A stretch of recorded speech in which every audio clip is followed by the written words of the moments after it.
Language may not be suitable for young audiences. Parental guidance is advised. Hi, this is Mekhaela, and welcome to my podcast, a personal blog that I will be bringing to life. Let me take you back to May 2007 when I slowly distanced myself from anyone who knows me and whatever I was feeling. I just kept it bottled inside. Let me take this opportunity to thank Anchor for making my whole podcast experience easy and pleasant. You can also drop a message or two on our Facebook page, Mekhaela on Podcast. I repeat, Mekhaela on Podcast. I'd love to hear from my listeners.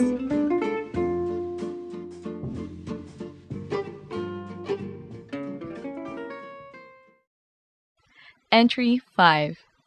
The One Who Hides from the Curious Public. May 6, 2007.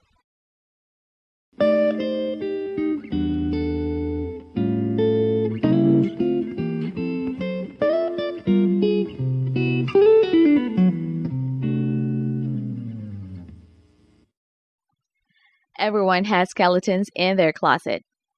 It depends on how that person hides it. What am I trying to imply? Nothing. I am guilty of such. I hide my true identity. Why? For privacy, I guess? Or I'm just too ugly? Or perhaps I'm too obvious? Or true identity doesn't mean physical alone. Sometimes it pertains to a behavior that a person displays. Why hide my face? Maybe I'm hiding from someone? Perhaps I don't want people to notice me when I walk on the streets, or maybe I just don't feel like hiding it. By keeping these a secret. People sometimes do that.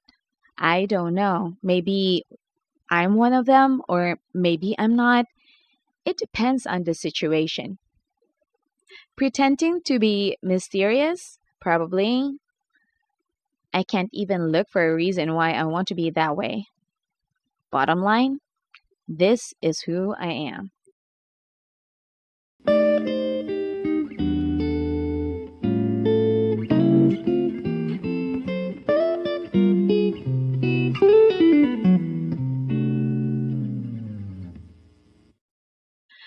Yes, I was trying to hide something at that time. My craziness had spread like cancer. It affected my whole being. My family had slowly distanced from me because I can explode at any time. While I was unstable inside my home, screaming if not sleeping for hours, and sometimes even for days.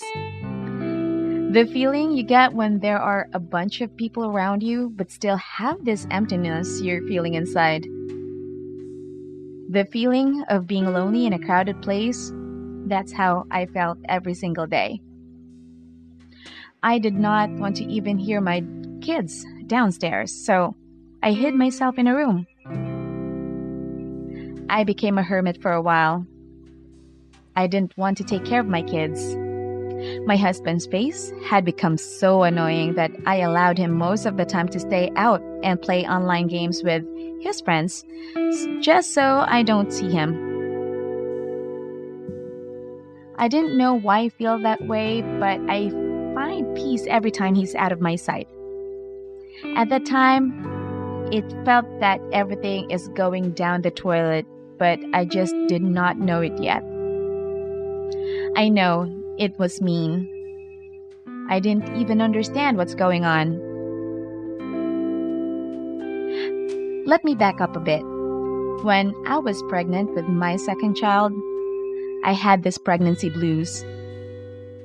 I don't know if there's such a term or what, but I felt unhappy being pregnant because it was never in our plan to bring another child in this world. One was already a handful, and voila! In less than 2 years, I gave birth to my second child. By the way, he will be turning 14 this year. During my pregnancy, I was suspected to be cheating. I was really devastated. It never crossed my mind to risk my marriage that easily. I started to wonder why he thought I would do such a thing. We worked hard in the same company. We had the same circle of friends. We only had one mobile phone we used. And we had almost the same shift at work as well as the rest days. It puzzled me to think I was being thought as someone who will dare to destroy my marriage out of pure lust. Thus, all throughout my pregnancy, I had nothing but regrets, bottled angst, and I constantly blamed myself for being so reckless to a point of getting myself pregnant, while our eldest was barely 2 years old. Needless to say, those accusations may have brought too much stress during the course of my pregnancy that it somehow backfired after I gave birth. I felt my life is nothing but an empty shell, even though I can see my two sons happy and healthy. One thing I regret, though, was that I wasn't emotionally strong enough then. That's why it's too difficult to trust people. You gave your all, but they stump you little by little until you're not so sure if you're doing the right thing or not anymore. I was embarrassed. Too embarrassed to admit that my life didn't turn out as expected. Being the eldest granddaughter of both sides of my grandparents, I felt I was a disappointment.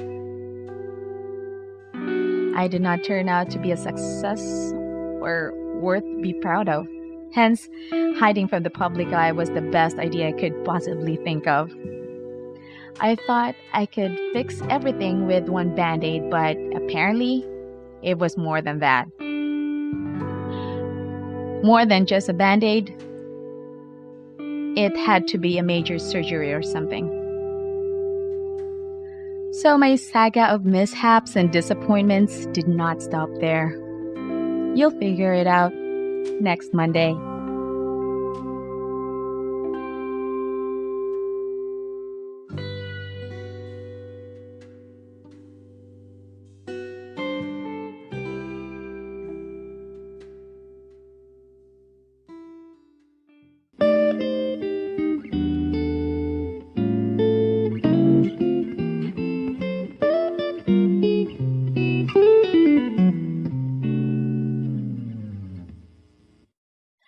That ends this week's entry.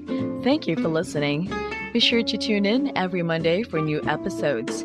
You can follow our Facebook page, Mekhaela on Podcast, to know more about which listening platforms our show is available to listen to. This podcast is created by me with Jabs for the sound and Monique for the artwork. Let's meet again, only here on Mekhaela.